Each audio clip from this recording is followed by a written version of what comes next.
আল্লাহ, দুনিয়ার মধ্যে আগুনের কেচি দিয়া যদি আমার জিহ্বাটা কাটা হতো, আমি সবর করতাম, আর আখিরাতে এসে সওয়াব এত বেশি পাইতাম। এই জন্য মুসিবত আসা এটা মুমিনের লক্ষণ। মুমিন ছাড়া কাউকে আল্লাহ মুসিবত দিবে না।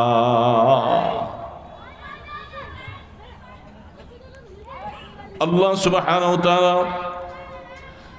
নবীদের জীবনে বহু সময় মুসিবত দিয়েছিলেন, এটা নবীদের সুন্নত।